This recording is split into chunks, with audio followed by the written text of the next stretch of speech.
David here with yet another video for Marvel Snap. Now I am pretty excited.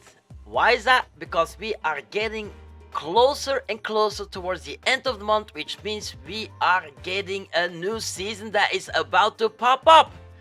And a new season that comes along with 2 new cards, 1 weekly card and 1 season card. The season card is going to be GwenPool and the new weekly card is going to be no less than Hydra Bob. Now we will talk about those 2 cards a little bit more in detail, so why don't we get on with it? And there she is, driving on her little scooter, GwenPool. First, we will be talking about her as she's our seasons card, and then we will be talking about our first weekly card, Hydra Bob. So GwenPool, the mechanics. She has an on-reveal ability. She picks a random card in your hand 3 times and give it +2 power each time she picks a card. There is where it gets interesting. I am excited. I can't wait to see what decks that are gonna be built around her in the next month to come. Wow, but as we all know, every card has his pros, every card has his cons. So why don't we talk about the pros first? So, could give 3 cards +2 power. Or could give only 1 card +6 power because it is random and she could pick the same card over and over.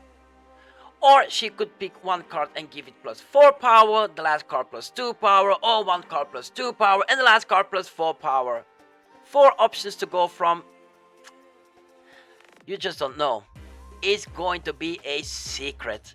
But if we calculate it just flat, it gives you a 4 cost with 12 power right there. That's quite strong for a 4 cost card though.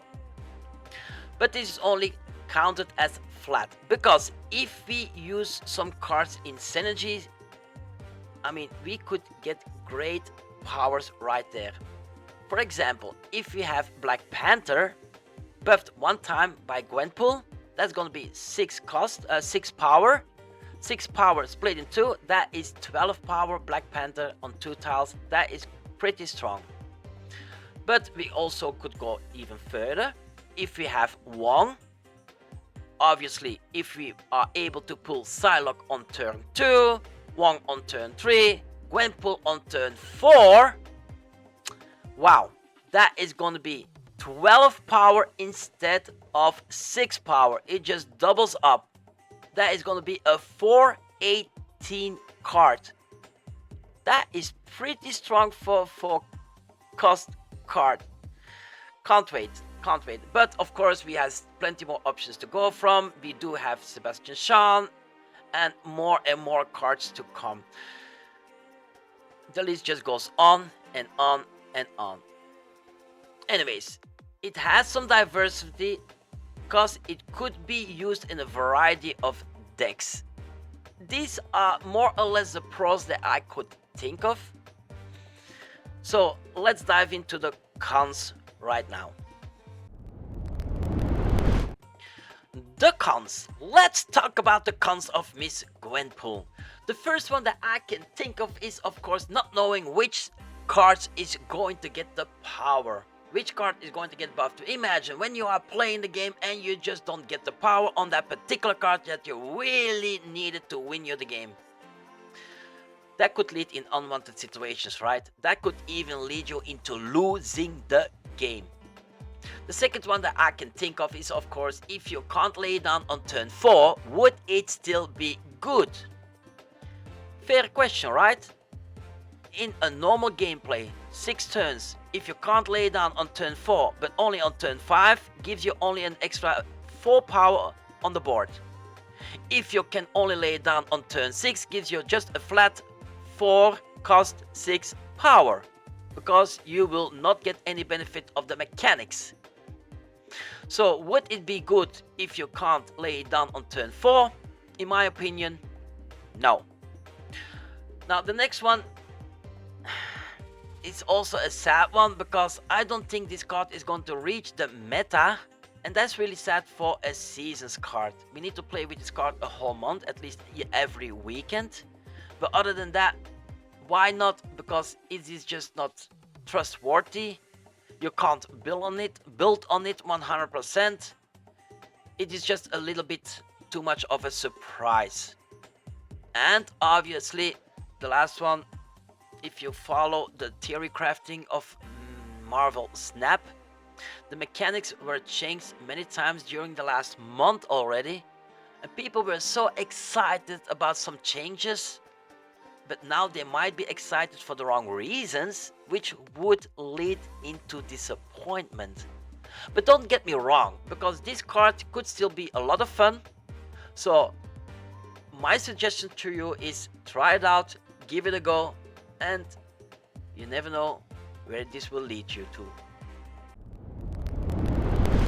There we go, we have talked about our pros, our cons. Now let's talk about a little bit more fun and let's go for some senergie cards. Cards that might benefit pretty well from our lovely darling GwenPool. The first one that I suggest you should take along is going to be Ant-Man. We all know Ant-Man has a 1-1, but it could be going to a 1-5 if you filled up the location, and with a buff from GwenPool it could be going to a 1-7, which is not bad for a 1 cost card. The second one, there we go, Angela. When Angela gets a buff from GwenPool, that is going to be a 2-2, again like we used to know her, so she could get pretty buffed well right there into your game, so not a bad choice to go for Angela. Then of course Jeff, if Jeff gets so buffed, it's gonna be a 2-5, 5 cost, where you can put down like anywhere you like. It's not that bad for 2 cost. Then we have Dazzler, of course very nice for a zoo deck. If she gets a buff from GwenPool, that is gonna be a 2-4, could go to a 2-8. Not bad for 2 cost right there. Next one that I would go think is going to be Mystique. Mystique, if you can get Mystique buffed with a 2 from GwenPool, well, imagine Iron Man into Mystique, both buff from GwenPool, not bad, not a bad choice, I would tell you. There we have Sage, also not a bad choice. Already starting with 2 points, maybe 4, maybe 6, we don't know how it works because it is a surprise, but still an extra 2 points on Sage could win you the location. Then we have Brood, very nice for a Silver Surfer deck. If you can start Brood with a 3-4, very nice, head of a start, is going to be already 12 points on one location without any buff from Silver Surfer. Then we would go with Sebastian, like I told you from the beginning. If you can buff Sebastian already with another 2 points, he's going to be starting off with 6 points. That could bring you into insane numbers on Sebastian Shaw. Then we should go for Wong. It is not going to be buffed, but it is going to get your other cards buffed even more, double as it is. We all know Wong, it doubles all your on reveal, so not a bad choice. Then of course, like I told you, Iron Man into Mystique, 2 times buffed, so that is gonna be Iron Man with 2, that's already 4 points right there. Not a bad choice, I would say. Then we're gonna go with Professor X. If we can buff Professor X with from a 5-2 to a 5-4, maybe that could help you to lock down the location. Then of course Black Panther, we also have talked about Black Panther. Black Panther from 5-4 to a 5-6, splitting to 2 locations is gonna be 12-12 and maybe further along the way. You never know. Then of course Arishem, the last weekly card. This might fit very well into GwenPool's decks. Why? Because then you can use GwenPool even a turn sooner, which would give you the guarantee you can use all the buffed cards. Now these are only synergy cards that I could think of like just straight away, but there are plenty more that you can use. But if you build a deck, you better think twice to take one of those cards that I just showed you. Let's go for the next chapter. All those synergy cards, one by one, of course they don't mean a lot. But if we put them together, then we got decks that will work great. The first deck that I came up with is going to be a straightforward deck, no less than Wong. With Raccoon, Psylocke, Ironheart, Groot, Wong, Drax, GwenPool, Iron Lad, White Tigress, Black Panther, Arnim Zola, and finish it off with Odin. The whole purpose would be Psylocke on turn 2, Wong on turn 3, and GwenPool on turn 4. If we are not able to lay down GwenPool on turn 4, we can always try to pull her out with Iron Lad as a second try. Maybe it will result into a second GwenPool that we can lay down on Wong, you never know. Other than that, it is a very strong deck, as we all know already, so this is certainly one to go for. The second deck that I came up with is going to be Athena Sage, with a little twist of GwenPool right there. As we all know, this deck can also create great numbers, but what we want to try here is lay down GwenPool on turn 4, that hopefully buff up Iron Man, which we could lay down on turn 5, and on turn 6 Arnim Zola on Iron Man, what could create two great locations. A must try.